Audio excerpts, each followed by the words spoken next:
Olá a você que veio ao vídeo para saber como, como resolver a parte de matemática aí da prova de transferência da USP do ano de 2020 para 2021. Foi uma prova que eu acho que, para quem é de exatos, estava uma prova muito fácil. Dava para terminar bem mais rápido que a duração o tempo total de resolução desse vídeo. É um vídeo longo, claro, que o intuito era resolver todas as questões sem, sem fragmentar, né, fazendo um compêndio só. E caso seja de interesse da maioria ou de alguns que comentarem nesse vídeo, a gente pode tentar fazer a parte de física, né, dessa prova de transferência aí. É isso e curtam o vídeo. Até já. Então vamos começar pela primeira questão da parte de matemática da prova de transferência da USP do ano de 2020 para 2021. Então essa questão ela pede que você determine os intervalos de x para que o módulo dessa função aqui representada em verde seja decrescente. Então para isso você vai precisar lembrar de como, a partir de um gráfico f de x, você obtém o módulo dele. Você obtém o módulo dele a partir da reflexão em torno do eixo de simetria, né, que vai ser o eixo x. Então basta você refletir a sua função em torno do eixo x e você vai obter o módulo da sua função verde aí no caso, o módulo da f de x. Então essa função na cor preta aliás, essa representação na linha preta é a representação da função módulo de f de x, certo? A segunda coisa que você precisa agora é depreender do gráfico quando que ela decresce, o intervalo, né? Identificar o intervalo em que a função está decrescendo. E para isso você tem que lembrar do conceito de derivada, né? Ou simplesmente decrescimento de uma função. O decrescimento de uma função nada mais é que a seguinte ideia. Se x2 é maior do que x1, isso vai implicar, é recíproco na verdade, que o f de x1 é maior do que o f de x2. Isso vai determinar que a sua função se trata de uma função decrescente, né? E aí é aquela ideia, se ela está decrescendo com o aumento da sua abscissa, a imagem vai diminuindo. Isso você vai conseguir, então, a partir dos seguintes intervalos, né? Então, você partindo de -2 até o 1, aí você une esse intervalo com o próximo, né, que te dá essa propriedade, ou que, melhor dizendo, que se alinha a essa propriedade. Então, você vê que de 1 até 2 ela está subindo, a módulo de f de x está subindo, e de 2 até 3 volta a seguir a ideia de decrescimento. E essa linha de raciocínio vai se repetindo, né? Perceba agora que de 3 a 5 essa função ela é crescente, e de 5 a 7 ela volta a ser decrescente.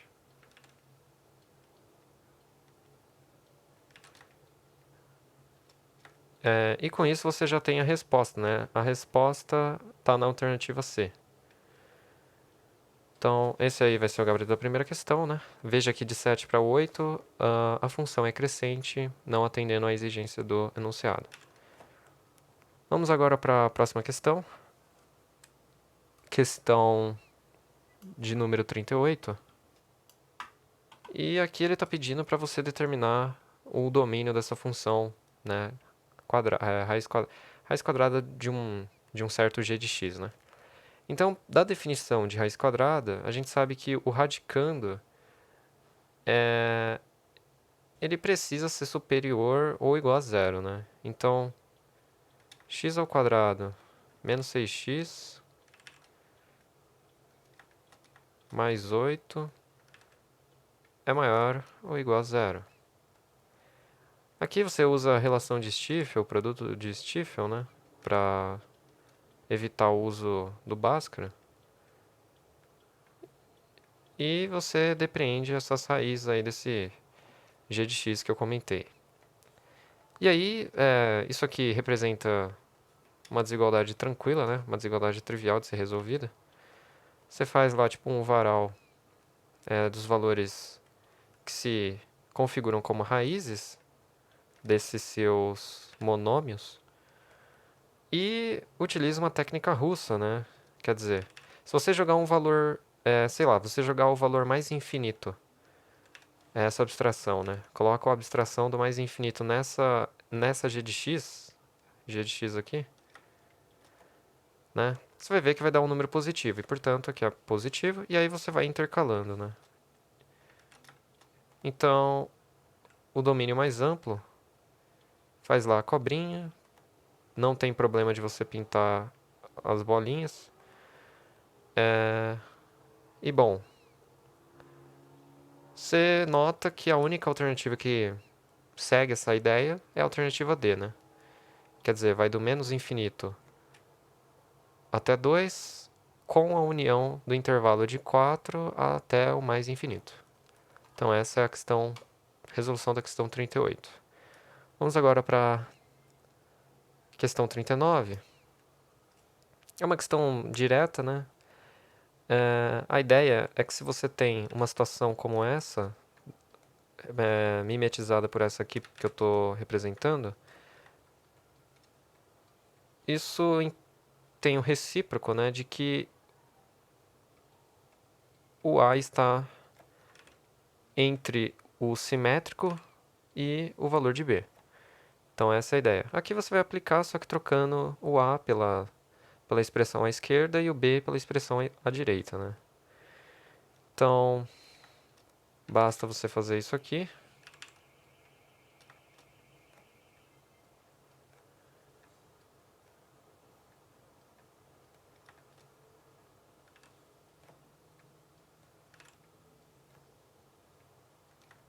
E beleza, agora é só resolver isso aqui, atentando-se ao fato de que todas as alternativas elas estão analisando o 3x. Ela não está interessada no x, né? A questão não tem como resultado final o x, e sim o 3x. Então, para isso, é interessante que você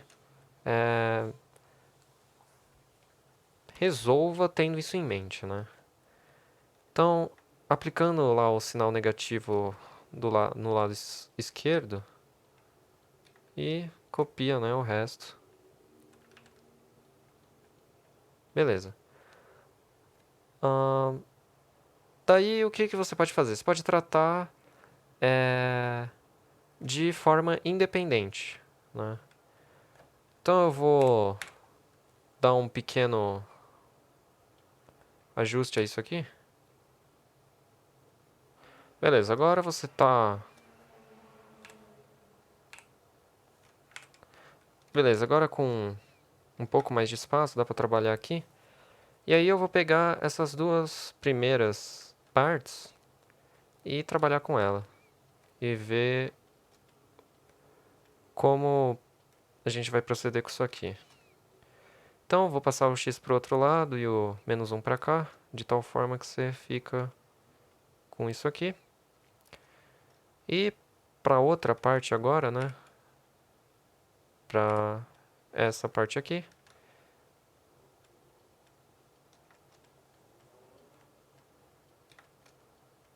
Então, vou jogar o x que está na direita para a esquerda. E o menos 1 que está à esquerda para a direita. Dessa forma. E aí você percebe que como a questão está trabalhando com 3x, multiplica dos dois lados por 3, sem que haja a troca do sinal dessa equação, já que 3 é um número positivo, né? Então, 3x dividido por 9. Ótimo, e aí você já acabou o problema, né? Porque você descobriu, então. Novamente vou...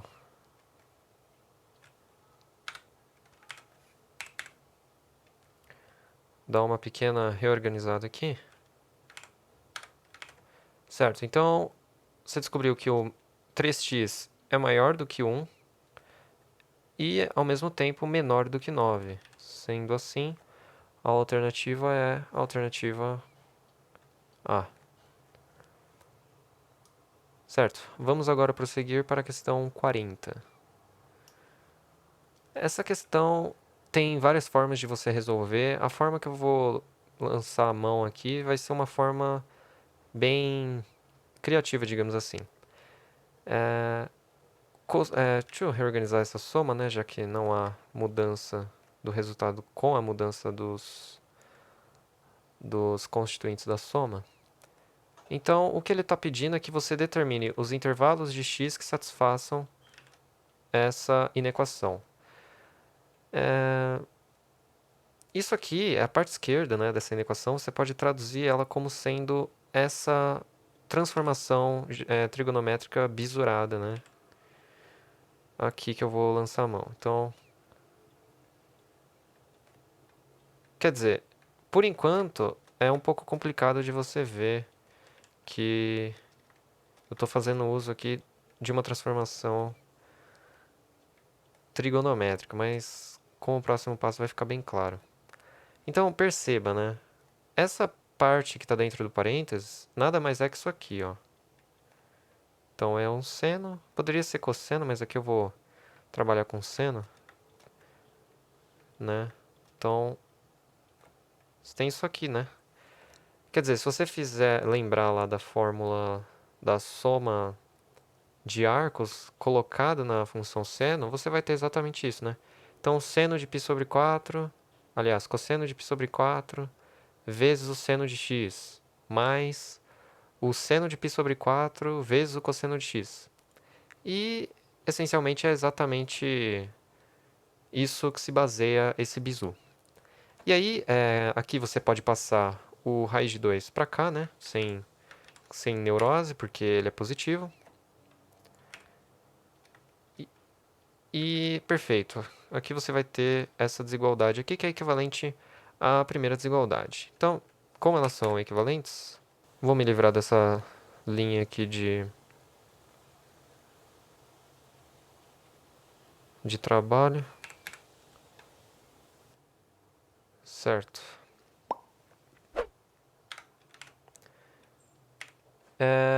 Agora você vai precisar lembrar do fato de que o x está alocado no intervalo fechado.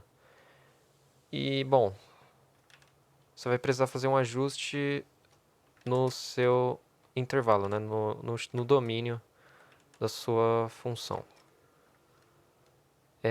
Beleza. E aqui é 2π. Se você somar dos dois lados, aliás, da parte da desigualdade à direita e da desigualdade à esquerda, você vai ficar com isso aqui, né? Então, π sobre 4, x mais π sobre 4, e 2π mais π sobre 4 vai dar 9π sobre 4, né? Aí você vai precisar fazer um gráfico de seno, tentar representar aqui, que ele vai começar em π sobre 4 e termina em 9π sobre 4. Então, 9π sobre 4, aqui vai ter o x, né? O seu f de x seria esse seno estranho aí, seu y, né? Esse aqui seria o seu f, essa função senoidal. E aqui a gente sabe que seno de... esse seno aqui costuma dar 1 sobre raiz de 2, né? Quando... Quer dizer, aqui você só está fazendo um deslocamento para a esquerda, né? Então não teria grandes problemas aí de você analisar. Mas essa forma que eu vou analisar, ela é bem rápida, né? Certo. E daí...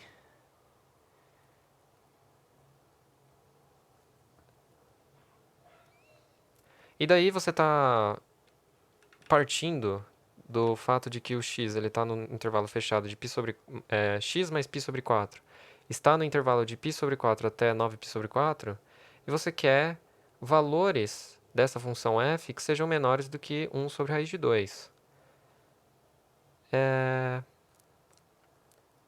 Certo. Os valores são a partir desse primeiro ponto aqui, aberto, né, já que não é menor ou igual a 1 sobre raiz de 2, mas sim menor do que 1 sobre raiz de 2. E até esse outro ponto, né? Isso lembrando que o seu x aqui, na verdade, é um x', né? Porque... Aliás, não é um x' não, é um x normal mesmo. Só que o seu argumento, ele é o x mais π sobre 4. Então você está dizendo que o x mais π sobre 4, ele vai... essa primeira bola aberta é o 3π sobre 4, né? E essa última bola é 9π sobre 4. Então, o x mais π sobre 4, ele parte de 3π sobre 4 e chega a 9π sobre 4. E fazendo aqui a manipulação, né, de subtrair dessas duas inequações o π sobre 4, bom, você vai ficar com 3 menos 1 divide por 4, π, x, 9 menos 1 divide por 4, π. Então, desse lado, você vai ter 2 sobre 4, que é meio, né? Então, você vai ter π sobre 2, à esquerda. E aqui vai ter 9 menos 1, 8, divide por 4, 2. Nada mais é que 2π. E fica na alternativa B. Ótimo. Vamos agora para a questão 41. É uma questão direta também. Tem duas maneiras de você resolver. Você pode aplicar L'Hopital duas vezes, ou aplicar a divisão do x quadrado tanto no numerador quanto no denominador. Mas vamos por partes, né? Então, é claro aqui que você pode extrair a constante multiplicando esse limite.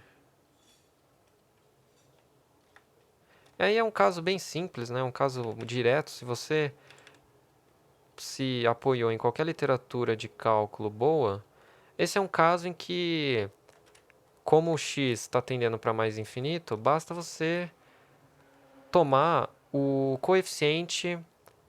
da o coeficiente que está associado ao x de maior grau, tanto no numerador quanto no denominador. Então, perceba que x mais 4 elevado ao quadrado é x ao quadrado mais 8x mais 16. E aí, se você pegar o coeficiente, repetindo aqui o limite, se você tomar o coeficiente ligado ao x de maior grau, você vai ver que vai dar isso aqui, né? Se você aplicar L'Hopital, vai dar a mesma coisa, tá certo? E, obviamente, isso aqui é 1/3. E que está na alternativa C, portanto. Questão bem tranquila. Vamos agora para a questão 42. Uma questão direta também. Aqui ele te dá um f e pede que você ache o valor de f' de 1. E aí, direto e reto, né? Você vai aplicar a quotient rule, ou a regra do quociente. Então, vamos derivar primeiro o numerador, 6x menos 1, e multiplicar esse carinha por x ao cubo menos 2, conforme a regra nos atesta. E aí, prosseguimos aqui com a multiplicação do numerador pela derivada do denominador. Vai dar 3x ao quadrado. e dividimos tudo por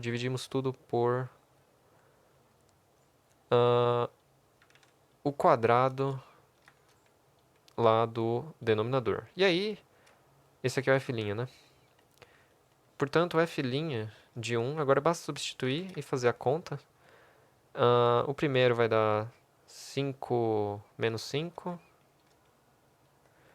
Ali vai dar 3 menos 2, 1. Bom, multiplicado por 3 e lembrando que está tudo com sinal de menos.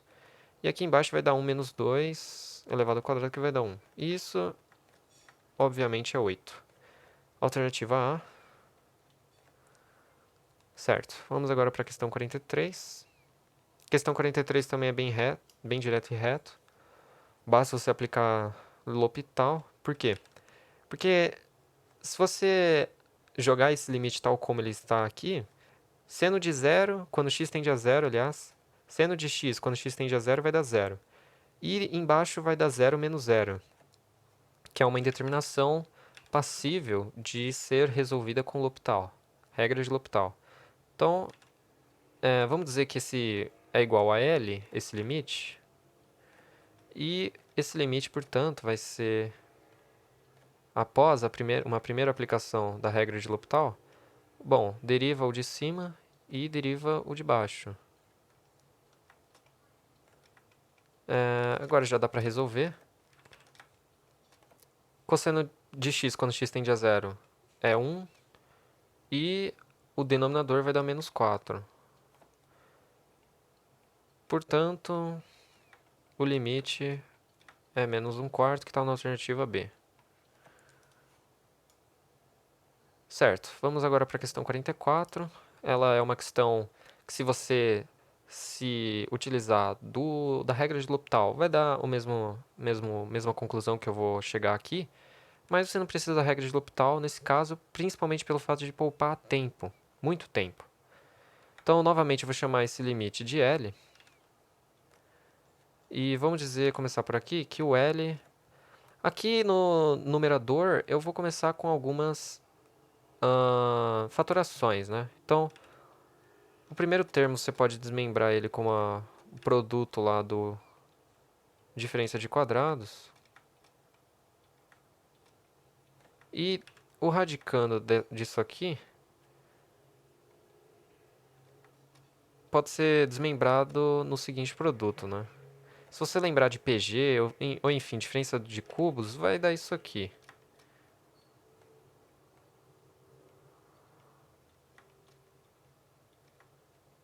Certo. E aqui embaixo, aliás, no denominador geral, vai dar x menos 2. E aí você procede... faltou alguma informação aqui, né? É o limite quando x tende a 2. Então, se você aplicar a divisão para cada termo somado aqui, você vai ficar com esse limite, né?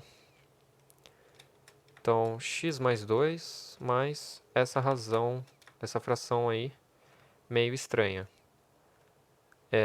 Raiz cúbica. Melhor, eu vou simplesmente copiar esse raiz cúbica. Certo. E aqui você tem um x menos 2. Certo. Como que você procede a partir daqui, né? É só você imaginar o seguinte. Se eu trouxer... aliás, se eu fizer essa seguinte alteração, então. Eu vou apagar esse termo.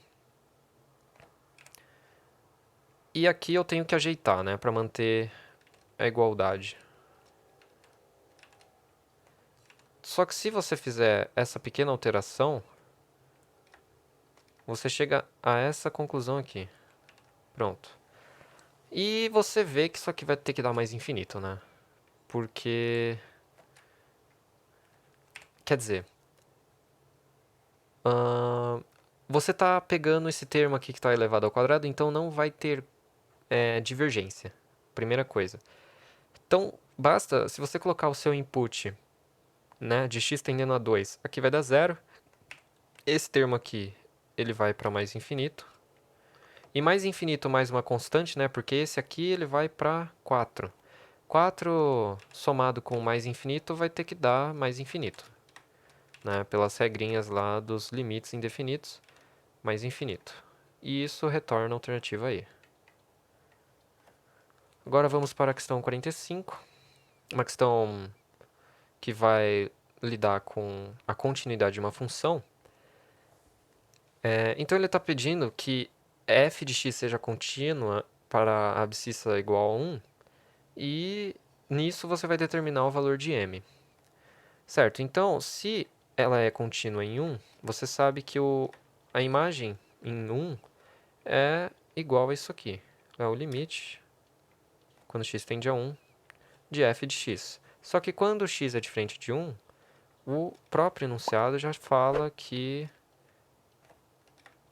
f de x é definido por aquilo ali, né? Raiz quadrada de x mais 3, menos 2x dividido tudo isso dividido por x menos 1. Aqui, a melhor situação é utilizar L'Hopital direto, por causa em razão do fato de o denominador ser um polinômio aí de primeiro grau, um monômio no caso. Então vamos utilizar L'Hopital, né? Isso ficaria a gosto de cada um, mas eu vou utilizar L'Hopital aqui por conveniência, né? Então derivo de cima.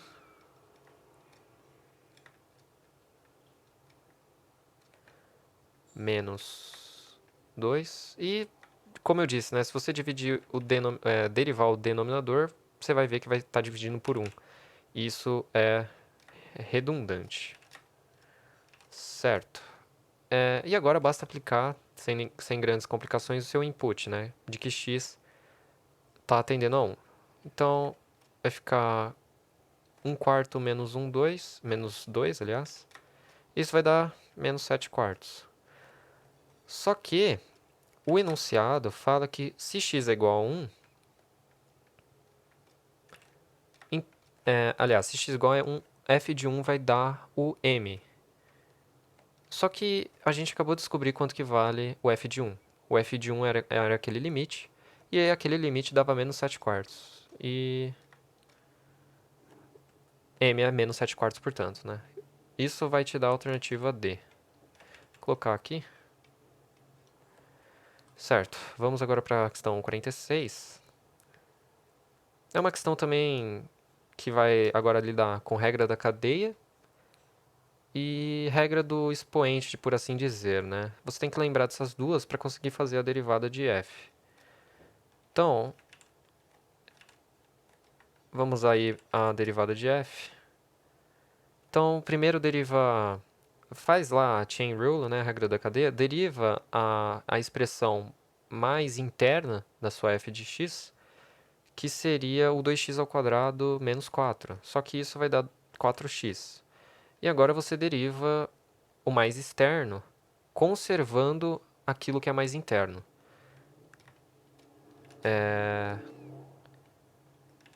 Então, 1 quarto ele vai tombar, e aquilo que estava mais interno se conserva utilizando a regra do expoente tradicional.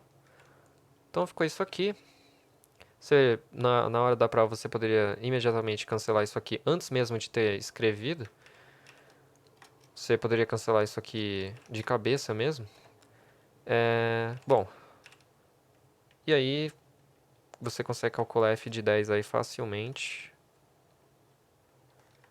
F de raiz de 10, aliás. Então, em cima vai ficar raiz de 10. Embaixo... aqui é uma raiz quarta. O índice é 4, né, da raiz. Certo, e aí você aplica ali o input. Se você colocar um input aqui de raiz de 10, vai ficar 2 vezes 10, menos 4, tudo isso elevado a 3.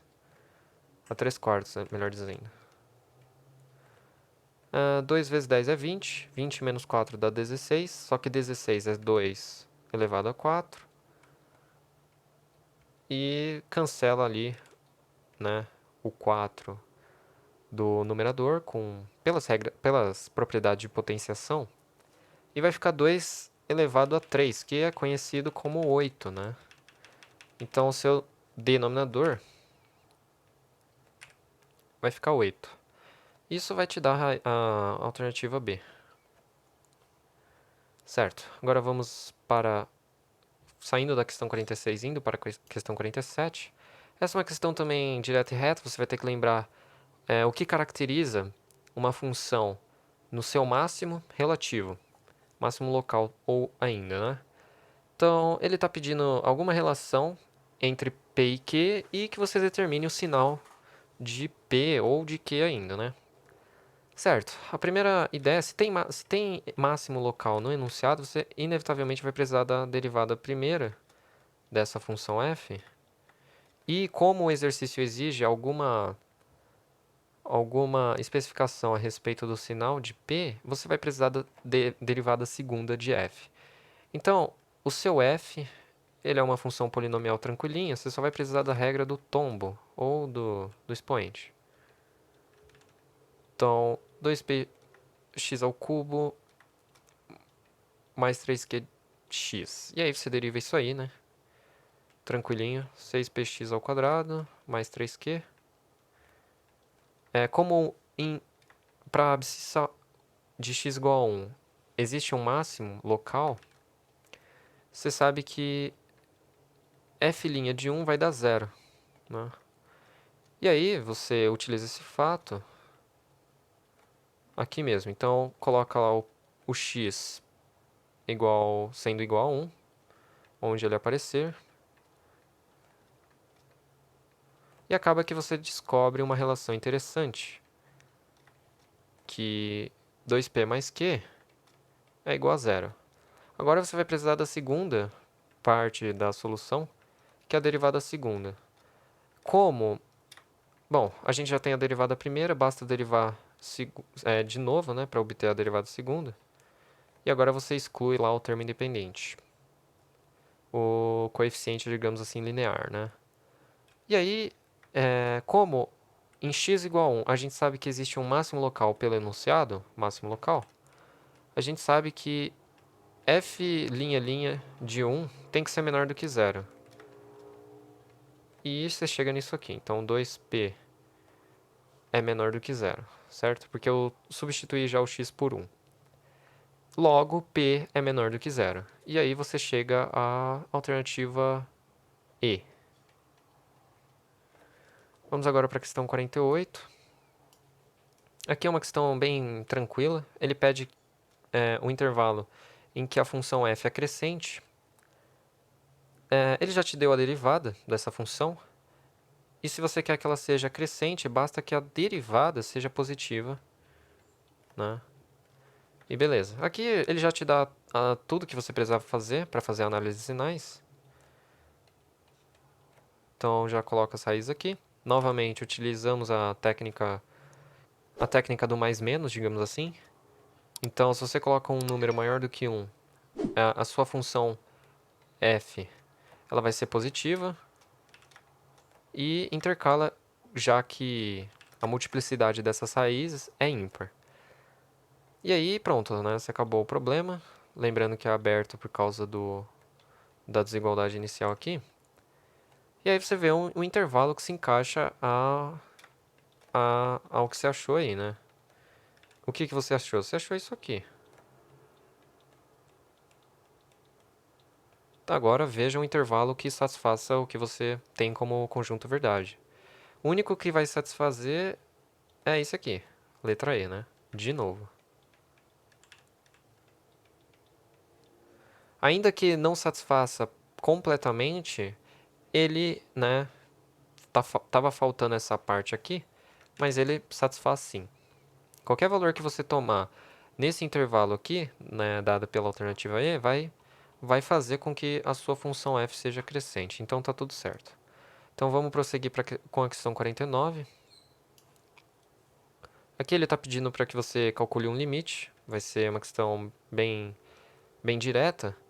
E novamente você vai precisar usar o L'Hopital. Se você quiser utilizar a diferença de quadrados duas vezes, fica a seu critério, mas eu acho desnecessário, já que o L'Hopital Nesse caso, de novo, ele é muito conveniente pelo fato de que o denominador é um monômio, né, x aí tranquilinho. Então vamos chamar esse carinha de L, e esse limite, que a gente denominou como L, vai ser, após a primeira aplicação da regra de L'Hopital, então derivo de cima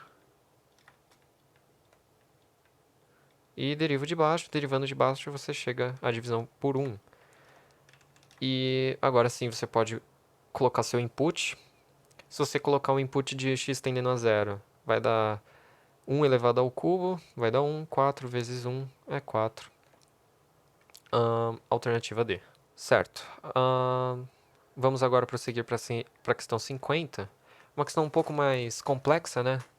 Porque envolve duas derivadas aí. Mas ambas são relativamente fáceis, né? Se você lembra lá da tabela de derivados, isso aqui é bem trivial. A primeira derivada que você vai ser obrigado a achar, determinar, vai ser essa aqui. Então, f' de x, olha lá, o f de x é e elevado a isso aqui. Então, usa a regra da cadeia, deriva a mais interna, que nesse caso vai ser o x ao quadrado menos x mais 1. Se você derivar isso aí, vai ficar esse camarada. E aí, usa a regra da cadeia, a derivada de e elevado a qualquer coisa é e elevado a qualquer coisa. Só que nesse caso, seu qualquer coisa é isso aqui. Certo? E daqui você já tira quanto que vale o f de 2. F' de 2. Então, à esquerda vai ficar 3 e o expoente do e vai ficar 3, né? Então vai ficar 3 vezes e elevado a 3, ou 3 vezes número de Euler ao cubo aí. Certo? Mesma coisa para o g de x. O g de x é mais fácil ainda. Basta usar a regra do tombo e já colocar o input de g' de 2. 6, né, vezes 2 elevado a 5 vai dar 32. Eu vou deixar assim, pelo fato de que 6 é múltiplo de 3, né? Quando você fizer o cálculo que o exercício terminantemente pede, você chega a essa conclusão. Então lá, 3 Euler ao cubo, dividido por 6 vezes 32. Cancela aqui, né? Vai ficar 2 aqui embaixo. Euler ao cubo dividido por 64. Ou simplesmente... daria para deixar um pouco mais bonito isso aqui, né? Mas, anyways, a alternativa correta é a alternativa B. Certo, vamos prosseguir para 51. Essa aqui é um pouco mais interessante, porque você vai precisar... aí é que você testa se o cara sabe ou não regra da cadeia. Porque aqui não tem algo muito explícito para o candidato se apropriar e utilizar a regra da cadeia. Certo, essencialmente você vai ter que achar a expressão da primeira derivada de u de x. U de x é uma função aqui em função da g de x. No caso aqui o argumento da g é um treco meio estranho, mas que ele foi convenientemente pensado nesses inputs de g' e g de 3, né? G' de 3 e g de 3. Então vamos lá. U' de x. O que é U' de x? Aqui você tem trazer para cá o U de x. Bom, vai ser x ao quadrado g com esse input aí, com esse argumento aí, meio estranho a princípio. Então, claramente você vai fazer o quê? Usar a regra do produto, né? A product rule. Então, primeiro deriva o que está à esquerda, né? Ou a sua primeira função.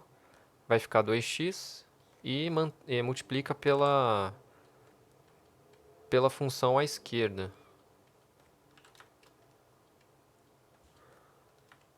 E soma, mantendo a primeira, multiplicando pela derivada da segunda. Só que como é que você deriva esse carinha aqui, né? Bom, deriva primeiro o que tem mais interno dele, que é o brother aqui, né? Então você vai precisar derivar um polinômio, easy peasy, menos 2. E agora você usa a regra da cadeia. De novo, aliás. De novo, aliás, não. Aqui é a regra da cadeia, né? Segunda parte da regra da cadeia é multiplicar pela derivada da sua função mais externa, conservando o argumento de partida. Conservando o argumento mais interno. Aqui ficou um pouco sem espaço. Ótimo. Beleza, então ficou assim. E agora você já tem todo o ferramental necessário, né, com aliado às informações do enunciado e a essa expressão meio extensa de u' de x, você já sabe calcular u' de 1. Agora é só substituir o 1 e a mágica vai acontecer. Então aqui vai ficar 2, g de 3, mais 13, g' de 3. E o enunciado te dá exatamente informações sobre esses dois caras, g de 3 e g' de 3. Então, o primeiro vai ficar menos 8 e o segundo vai ficar 13. E isso vai te dar 5, né? G de 3 é menos 4 multiplicado por 2 dá menos 8. E 13 vezes o g' de 3, g' de 3 é 1, 13 vezes 1, 13, soma isso vai dar 5. O que te dá a alternativa A. Vamos agora para a questão 52. E aqui é uma questão trivial também, basta você ter um pouco de sagacidade. Ele pede que você calcule uma expressão tanto quanto específica. É interessante você tentar resolver esse limite, né? E aí, por sorte, esse limite aqui, ele não vai cair numa indeterminação de forma que você precise utilizar o L'Hopital e achar o valor de R. Não. Você vai ver que vai cair exatamente, praticamente, né? Praticamente não. Ligeiramente diferente dessa requisição aqui. Então, basta você fazer o limite, aplica lá o x tendendo a menos 1 nessa expressão estranha. Então, é só aplicar, não tem segredo. Menos 1 mais 4. Só que menos 1 mais 4 é 3, né? Olha lá, o denominador já está igual, né? E o numerador já está igual. Agora, o denominador praticamente também vai fazer a mesma coisa. Então, aplica lá o seu input de x tendendo a menos 1. E menos 1 mais 3. Isso vai dar 2. Tá ligeiramente diferente de fato, mas aí você coloca ele em evidência. Copia aqui o numerador. E olha lá, o seu denominador vai ficar exatamente ao exigido. Só que essa expressão é 8, né? Então, selecionar. Certo, isso aqui a gente sabe que vale 8. Por causa desse limite. Quer dizer, você resolveu esse limite, chegou nisso aqui, e isso aqui, o próprio enunciado te diz que é 8. Logo, essa expressão que ele está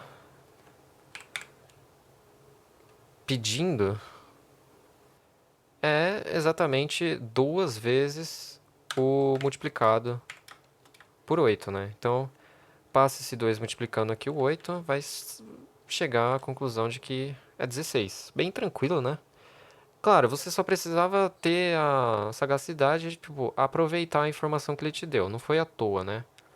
Se você tentar achar o valor de R e resolver essa expressão, você não está cumprindo com aquilo que o examinador esperou, né, como resolução ideal. E aí você já está batatando, viajando muito. Certo, vamos agora para a questão 5.3. Essa é uma questão um pouco extensa, né? Várias partes, você vai precisar pelo menos 3 partes para resolver ela. Ele está pedindo que você determine o intervalo de x que satisfaça essa desigualdade aí. Quer dizer, f de x vai estar entre 0 e 1, no intervalo aberto. A primeira coisa é tomar esse f de x e analisar o domínio dele, o d. A gente sabe que para funções logarítmicas, você vai ter um q de x aqui, aliado a uma base a, né? Essa base tanto faz nesse caso. Mas, pela definição de log, esse q de x, ele precisa ser maior que zero. Então, segue essa ideia aqui, que é a definição, né, da função logarítmica. E é isso que você vai ter que aplicar inicialmente. Só que nesse caso, o log que você está trabalhando é esse aqui. O seu q de x é esse aqui. E para definir o domínio dessa função, esse cara em destaque, ele é maior que zero. Bom, vamos fazer isso aí então acontecer. Então, 5x, x menos 3 é maior que zero. Já está pronto, né? Basta fazer o quadro de sinais ou análise de sinais. O 0 vem antes do 3 e beleza. Se você colocar um número maior do que 3, a sua expressão q de x lá vai dar maior que zero e intercala já que a multiplicidade das raízes é ímpar. Então, à primeira vista, o intervalo necessário, né, para essa função f de x existir é esse aqui. Então, o x ele precisa estar nesse intervalo aí, certo? Eu vou copiar essa informação porque ela vai ser utilizada posteriormente. Certo, aqui a gente pode excluir, já extraímos a informação necessária. Então, deixar essa informação aqui. Certo, deixando de lado, a gente tem essa ideia.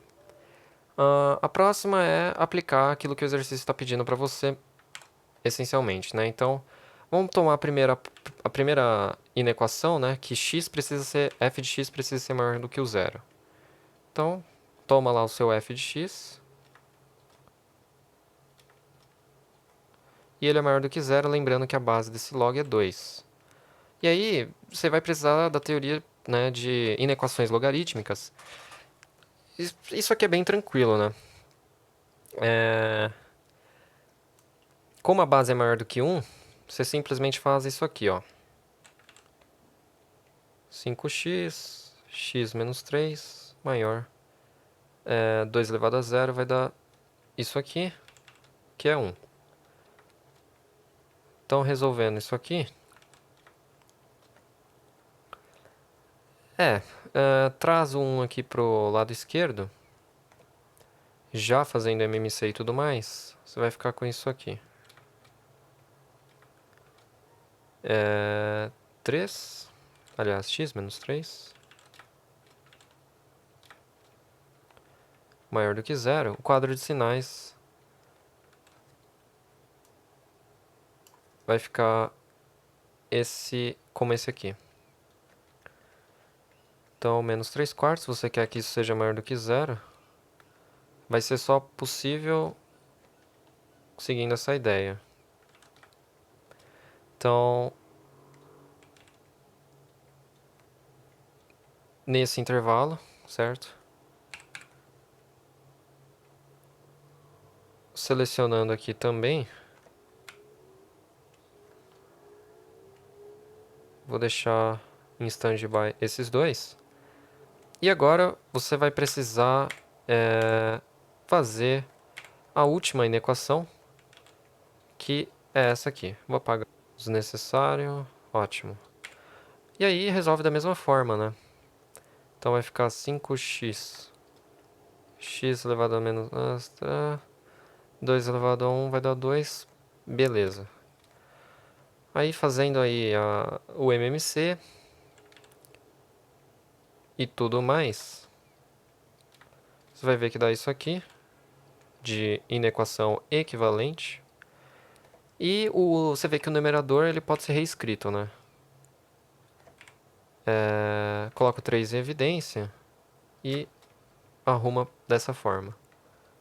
Aqui, x, né, varalzinho ou quadro de sinais, tanto faz. Menos 2, coloca a primeira raiz, 3 segunda raiz. Você quer valores maiores do que zero, então se você colocar um valor maior do que 3, isso aqui vai dar positivo. E já era, você já conseguiu o intervalo que você queria. Que era o intervalo para o qual a função f vai ser, essa função, nova função aí, vai ser negativa. Certo, agora vamos de novo selecionar, apagar tudo.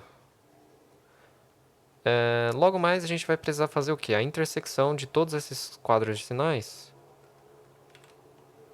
né? Já que as três condições elas precisam ser concomitantemente atendidas, certo? Então tem esses três varalzinhos aí. Agora você faz um varal mais completo, que é aliando, concatenando todas as condições aí. Então vamos lá. Começa pela menor raiz até a maior raiz. 0 e 3. E beleza. Então, desse aqui, né, do primeiro, a gente chegou à conclusão que isso aí, né, não tem muito o que falar. Chegamos àquela conclusão. Para o segundo quadro de sinais, chegamos a uma conclusão parecida. E para o último, essa conclusão aqui. E aí você pega a intersecção. Você vê que a intersecção ela tá aqui, né? De menos 2 a menos 3 quartos. É o único local desse seu quadro de sinais que possui as três condições acontecendo ao mesmo tempo. Então o seu V ele vai ser aberto em menos 2 e até o aberto em menos 3 quartos. Isso ficou claro aonde na alternativa aí. Tá certo? Vamos agora para 54. É uma questão extensa, de certa forma, mas tranquilinha também de ser resolvida. Aqui ele te dá uma função f, ele te dá uma função f parametrizada com um parâmetro a e pede informações a respeito das retas tangentes ao gráfico da função f. Se pede informações sobre retas tangentes, vai precisar, né, derivar essa função, que é o que a gente vai fazer aqui. Então, derivada de polinômio é bem fácil, né? Regra do tombo e tudo mais. E aqui ele já te dá uma informação preciosa, que uma das retas tangentes a esse gráfico, ela tem aquela equação ali. Então eu vou chamar ela de T1, já que é a primeira tangente. E ela tem aquela equação reduzida, certo? Se ela é tangente, essa informação aqui, que é o coeficiente angular dessa reta T1, essa informação ela advém da derivada de f. Só que a gente não sabe onde, em qual abscissa aconteceu o ponto de tangenciamento. A gente vai chamar esse ponto de x0. Esse aqui é a abscissa em que aconteceu o tangenciamento entre a reta T1 e a reta F. Certo? Então, isso aqui seria o seu T, que é o ponto de tangência. Beleza. A gente sabe daquela equação da reta T1, equação reduzida da reta T1, que f' de x0 é 2, né? Isso aí, trivial, tranquilinho. E aí você aplica essa informação nova ao que você tem. Então, vamos pegar lá a f' e colocar o input como x0. Igualando a 2, né? Já que isso é igual a 2. E aí, vai resolver uma equação de segundo grau. Aqui eu vou me utilizar do Bhaskara, embora eu não goste muito dele, mas com uma pequena alteração para agilizar as simplificações aí que você provavelmente vai ter que fazer. Mas vai dar isso aqui. É um Bhaskara versão bufada. E você nota que existem dois valores para x0, ou seja, existem dois valores de t, que a gente vai ver aqui mais acima, né? Então o primeiro valor é 1 e o segundo valor é 1/3. Beleza. Então, fazer exatamente isso. Se você plugar aqui o 1 nesse y aqui, vai ficar o quê? 2 menos 2/3. E isso é 4/3. Então, o primeiro ponto de tangenciamento ocorre nesse aqui, na coordenada 1 4/3.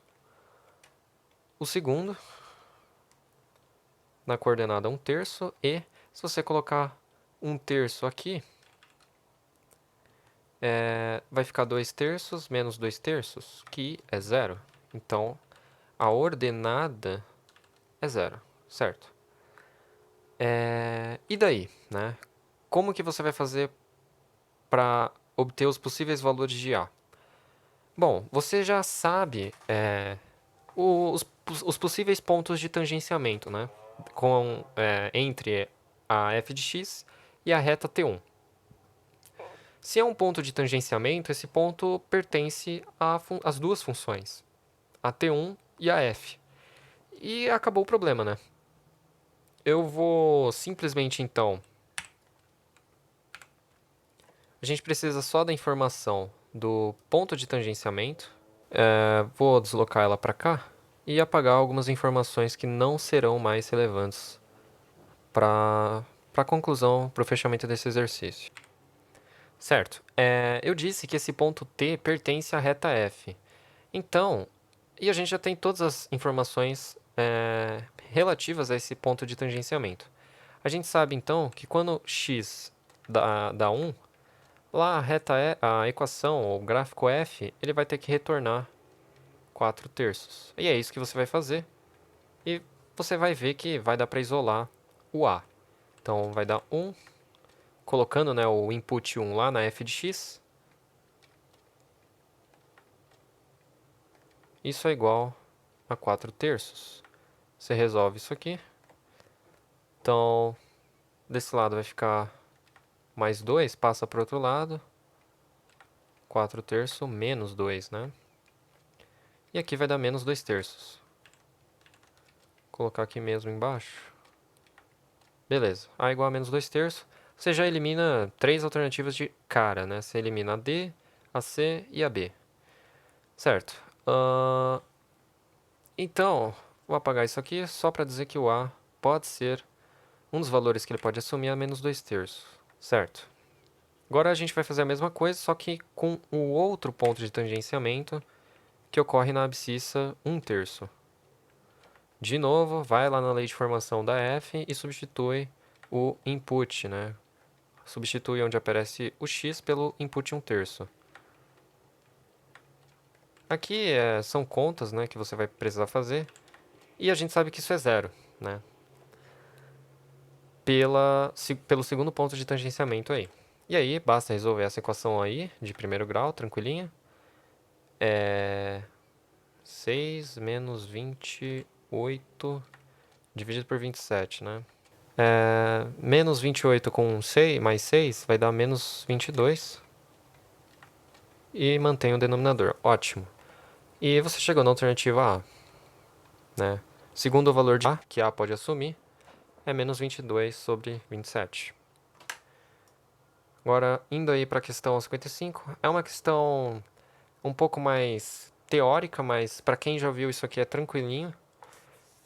Basicamente é o seguinte, se você tem essa aparição dessa expressão aí e algumas outras características, que eu vou listar elas agora. Quais características? Bom, essa função f, ela precisa ser uma função par. Se é uma função par, isso significa que f de x é igual a f de menos x, tá? Para todo x pertencente ao domínio de f, que eu vou chamar por dzão aqui só. Mas como ele está dizendo que o domínio é o próprio real, o domínio dos números reais, então dá para falar isso aqui. Para todo x pertencente aos reais. Ótimo. Se ela é par, então ela é simétrica com relação ao eixo y. Você concorda? Porque, pensa só, eu vou pegar um valor, sei lá, eu vou pegar o 2 aqui. E aqui eu vou pegar o simétrico dele, menos 2. A gente sabe que as imagens produzidas por essas duas abscissas são iguais. Então, sei lá, se a imagem desse ponto estiver aqui, a imagem do outro, ela vai ter que estar deslocada aí de, né, no caso, 4 unidades. E isso para todos os pontos. Então, se você tem uma função que ela é constituída por vários pontos, infinitos pontos, e a gente sabe que isso acontece, aqui você vai ter a mesma coisa. Você vai ter uma reflexão. Claro que aqui eu não estou conseguindo desenhar com muita propriedade, mas você vai ter uma reflexão em torno do eixo y. Por quê? Porque ela é par. E sendo assim, havendo essa simetria em torno do eixo y, se você parte de uma abscissa, então, nesse caso, eu parto de uma abscissa positiva aliás, eu parto de uma abscissa, do simétrico de uma abscissa positiva, então menos beta aqui que trata do problema, e chego a beta, você vai ter um gráfico simétrico, literalmente simétrico, em relação ao eixo y, tá certo? Então, se o seu gráfico, sei lá, é assim, você vai ter algo próximo a isso, né, por causa da simetria. Isso faz você pensar, sei lá, tentar fazer aqui algo assim. Isso faz você pensar sobre a área. Então quer dizer que se eu fosse calcular a área de 0 até beta, é a mesma coisa que calcular a área de 0 até menos beta, né? Já porque essa figura aqui que eu estou tentando rachurar, elas têm as mesmas áreas, né? Mesmo valor de área. E portanto, tudo isso para dizer o quê? Para quem sabe, isso aqui é óbvio. Mas para quem não sabe, é meio confuso. Isso tudo para dizer então que é isso aqui, ó. Se ela é uma função par, se você está partindo do simétrico de uma abscissa positiva, né? Você tem isso. Então, essa área aqui à esquerda, ela é 2 vezes a área de você, né, calcular da metade do simétrico. Isso é óbvio. Ótimo. Agora ficou óbvio. Só que ele está dizendo, o enunciado, que essa integral à esquerda é igual a 100. E ele está pedindo exatamente o valor dessa integral aqui em destaque. Basta você passar o 2 dividindo, né? E você conclui que a integral, ou a área, de 0 até beta, sendo beta um real positivo, isso vai dar 50. Basta dividir lá o 2, né, o 100 por 2. E você chegou à alternativa C. Uma questão que para quem sabe, isso aqui é trivial pra caramba, né? Chegamos na questão 56, antepenúltima questão. Aqui é uma questão de áreas também, é uma análise um pouco mais, digamos assim, facilitada, né? Porque ele já te dá todas as informações, você só vai precisar interpretar. Novamente, olha, ele vai tratar com o módulo de uma função. E ele te dá que a representação gráfica da função f é essa em verde aí que vocês estão vendo. F de x. Como que eu faço o módulo? A gente já falou sobre isso na primeira questão da prova. Basta você refletir com relação ao eixo y. Claro que aqui eu não vou conseguir fazer com muita maestria, mas seria algo próximo disso aqui. E aí o que está acima, você só passaria a caneta. Então, passa a caneta em cima do que está acima do eixo y. E esse carinha na cor preta é a representação do módulo da f de x. Certo?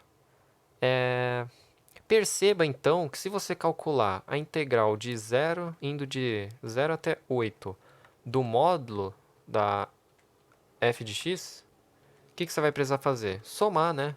cada segmento, cada porçãozinha de área aí. E ele te dá na ordem. Como essa curva do módulo da f de x está inteiramente acima do eixo x, todos esses valores vão ser positivos. Então, essa primeira porção aí vai ser 3, 4, 5, e essa mais pequena que não vai ter espaço, 2. Aí você soma, né? Já que você está pegando a área embaixo da curva com o limite de integração indo de 0 até 8. Então, somando lá 3 mais 4 mais 5 mais 2, isso dá 12, se eu não me engano, né?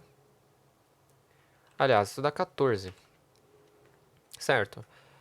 E agora, você não vai mais precisar do módulo da f de x, apenas da f de x. Então, esse gráfico em verde, como eu disse anteriormente, é o da f, e você vai precisar calcular a área, ou somar áreas com valores positivos ou negativos, de acordo com a sua posição aqui em relação ao eixo x. Então, por exemplo, áreas que estão acima do eixo x, elas têm admitem valores positivos. Então, por isso que o próprio enunciado te deu aqui como valor 3 e não menos 3. Agora, de 4 até 6, essa área, claro que área nenhuma vai ter valor negativo, mas pensando numa integral, sim, ela pode assumir valor negativo. Por isso que o enunciado te deu o menos 4. E, obviamente, você vai repetir esse processo aí do encontro de áreas até finalizar com o seu limite de integração 8, né? E aí, você vai somar esses números agora. Então, você não vai pegar o módulo daquilo que ele te deu, mas sim o valor de fato que ele forneceu. E vai somar, então, 3 menos 4 mais 5 menos 2. Quanto que isso vai dar? Vai dar 2, né? Menos 1, tal, 2. E ele pede agora a união disso aí. Aqui é interessante lembrar de uma propriedade que muita gente usa, mas se esquece de que é uma propriedade. É uma propriedade das integrais. Então, se você tomar o argumento aí o integrando uma subtração, né, de funções, no caso, módulo da f da i a f, você pode separar. Você faz um split, você corta e analisa separado, se assim lhe for mais conveniente, né? Então, é uma propriedade interessante que não se aplica para divisão ou multiplicação de expressões sob o sinal da integral. Beleza. A gente calculou lá em cima, né, quanto que vale cada carinha. O primeiro carinha vale 14, o segundo carinha vale 2. 14 menos 2 costuma dar 12, né? E a alternativa, se não me engano, é B. Isso. Agora para a penúltima questão. Aqui é uma questão, para quem faz essa prova, é uma questão que já era esperado, né? Uma questão diária entre duas curvas. Aqui você precisa se atentar ao fato de que ele está pedindo a área entre essas curvas F e G no intervalo 0 e 3, e não no intervalo qualquer, tá certo? Primeiro, é sempre interessante você achar os pontos em que essas curvas F e G se intersectam, que é o que eu vou fazer aqui. Então, igualando F e G, para achar as abscissas onde ocorrem as intersecções, você vai ficar com isso aqui. Isso aqui é basicamente para achar as abscissas onde elas vão se cruzar, tá certo? Passando 2 multiplicando para o outro lado, fazer o passo a passo. Agora passa... isola o x, né?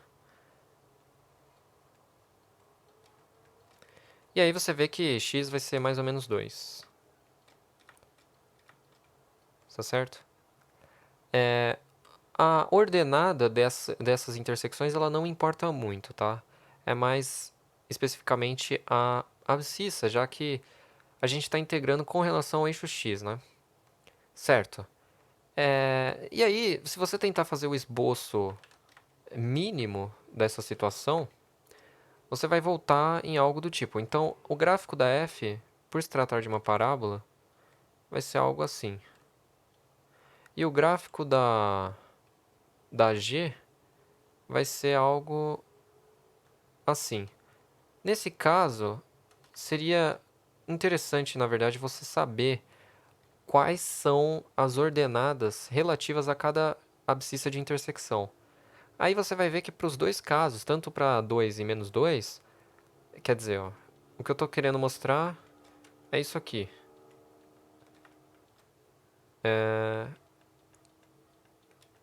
Tipo, trivial pra caramba você enxergar isso aqui. Vai dar zero. Por isso que, nesse ponto de abscissa menos 2, elas se cruzam no eixo x, indicando que a ordenada é zero. E, de fato, o seu desenho teria que seguir essa informação. Só que o exercício pede que você calcule de 0 até 3. Então, ele quer a área naquela cobrinha ali, né? Então, você tem o 0 aqui, 0 até 3.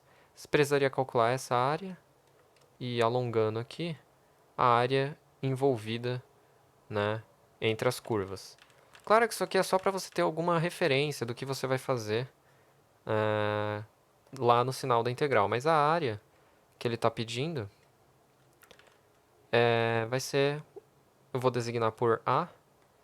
Então, de 0 a 3, aliás, de 0 a 2, você sabe que, bom, essa aqui é a G e a do meio é a F. A F é maior do que G. A F está em cima da G, digamos assim. E, portanto, você vai ter que fazer a F de x menos a G de x. Lá pelas regrinhas, né, de área. E soma, né, de 2 até 3, já que você quer ir de 0 até 3, você vai ter que quebrar esse seu processo de acordo com quem é maior que quem, né, das funções. Nesse caso aqui, de 2 até 3, você vê que g é maior do que f, quer dizer, o f está descendo e o g está aqui em cima dele, né? Então, para qualquer valor que você colocar de abscissa, o g vai ser maior do que f. E, portanto, você faz o contrário. Então, vai ser o g, que é x ao quadrado menos 4, dividido por 2, menos... Aqui eu já vou fazer com a passagem dos sinais, menos f é isso aqui, né? E daí, você precisa resolver isso aqui para resolver o problema agora. Tudo que foi escrito anteriormente pode ser desconsiderado. Certo, acho que eu vou precisar mais ou menos desse espaço. Resolvendo aí a primeira integral, né? Aqui você vai precisar usar álgebra, um pouquinho de somas aí, tranquilinho. Mas a primeira parte você vai ficar com isso aqui. Então, 6x menos x ao cubo divide por 2. E se você analisar, você não vai precisar fazer o trabalho que você fez nessa primeira integral, porque se repete trocando sinal, né? Então, até o 2. Aí você troca o sinal. Então, x ao cubo fica com o sinal positivo e o 6x com o sinal negativo. Agora, atente-se aos limites de integração e já era. Tá certo? Vou precisar um pouco mais de espaço. Tá, vamos resolver isso aqui agora para o canto direito da tela. Resolvendo aí a primeira integral, vai ficar 12. 8 divide por 2 costuma dar 4, então 12 menos 4. Fazendo lá a segunda integral.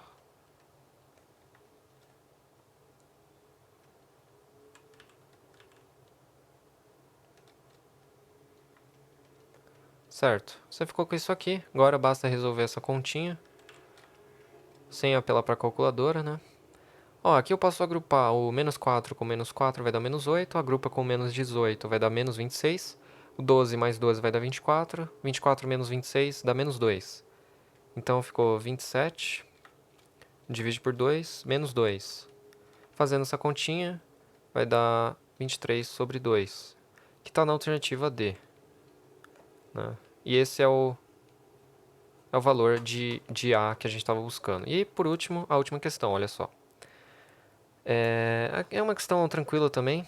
Ele pede que você estude a intersecção de duas retas que são tangentes a f, a função f, em pontos de tangência bem conhecidos. Então, primeira coisa, se você está lidando com tangenciamento de gráfico a uma reta, você precisa derivar o gráfico. A lei de formação do gráfico, melhor dizendo. Então, a derivada de seno é cosseno, né? Tranquilinho. E vamos estudar a reta tangente 1, que eu vou designar por T1. Ela vai ser dada por isso aqui, né? F de π, o coeficiente angular, que é f' na abscissa de tangenciamento, x menos π, né? Equação, digamos assim, reduzida para que a gente aprende lá no ensino médio, né? Ioiô, michoxô, muitos aprendem dessa forma. Ou você aprende assim, sem ficar usando essas frases para decorar, né? E aí substitui, lembrando que o f de x é seno de x. E aí, ó, para T1, f de π. Bom, seno de π é zero, então nem vou escrever menos zero. F' de π. Bom, agora a gente está analisando f'. O cosseno de π é menos 1. Coloca o menos 1. E mantém lá o parênteses. Isso vai ficar π menos x para T1. Então essa é a equação reduzida da reta tangente T1. Fazer o mesmo procedimento para a reta T2, agora para o segundo ponto de tangenciamento.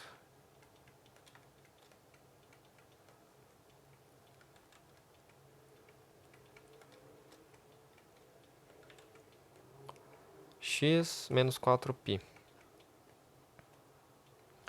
Né? Então, tá lá. Novamente, vai precisar do f de x. Olha lá, f de 4π vai dar zero, né? Não precisa nem explicar o porquê, vai dar zero, óbvio. F' de 4π vai dar 1 dessa vez. É como se você girasse o círculo lá trigonométrico duas vezes e você vai voltar no cosseno de zero, essencialmente. Cosseno de zero é 1, né? Por isso, coloca 1, nem vou escrever. E o x menos 4π.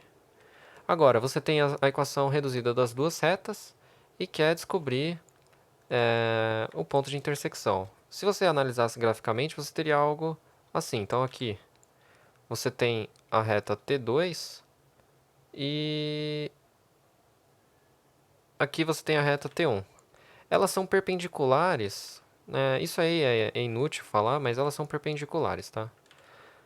Beleza, ele quer descobrir exatamente esse ponto de intersecção. Como é que você faz? Iguala os y's, vai descobrir o x de intersecção, como se trata de uma reta, intersecção de retas. Só vai ter um ponto, né? É esperado que só tenha um ponto, então eu vou igualar o x, aliás, o y da T1, que é π, menos x, com o y da T2. X menos 4π. E aí, x vai dar 5π sobre 2. Jogo o x para cá, o 4y para lá, dá isso aí. E o y, a ordenada associada a essa abscissa. É só trocar em qualquer uma das equações. Já que elas se cruzam naquele ponto, a ordenada precisa ser a mesma. Eu vou substituir na lei de formação da reta T1. Substituir lá o seu input agora como sendo 5π sobre 2. E isso aqui devia dar para você menos 3π sobre 2. Então, o ponto de intersecção que eu vou chamar de I dessas retas que são tangentes ao gráfico da função seno de x, da função f, o ponto de intersecção é dado por isso aqui. Então, 5π sobre 2, menos 3π sobre 2 e 0. Aliás, 0 nada, né? Seria a coordenada z no caso. Certo, isso vai te dar a alternativa A. E aí a gente finaliza a prova, parte de matemática aí, quem fez aí, quem parte do curso de exatos fez. Com 22 questões de matemática. Foi uma prova, se você analisar as outras provas, foi uma prova muito mais fácil, eu diria, que as outras, as anteriores. Não cobrou rotação de funções para gerar um volume, não cobrou o comprimento, o arco do comprimento de uma... O comprimento do arco de uma curva qualquer, não cobrou isso. Não cobrou desigualdades mirabolantes de números exponenciais e tudo mais. O que mais? Não cobrou nada de trigonometria avançado, nada de limite, faturação de limite avançado. Claro, a questão 47 ela exigia um pouco mais, isso é fato. A questão lá do log também exigia um pouco mais, mas as outras bem triviais, né? Para quem se preparou muito bem para essa prova, achou a prova muito fácil, provavelmente. Deve ter terminado bem rápido, como eu terminei. E talvez eu faça de física dependendo do feedback desse vídeo. Caso vocês tenham gostado do vídeo, a gente pode discutir sobre eu fazer as questões de física, né? Dessa mesma prova. Esse foi o vídeo e até a próxima.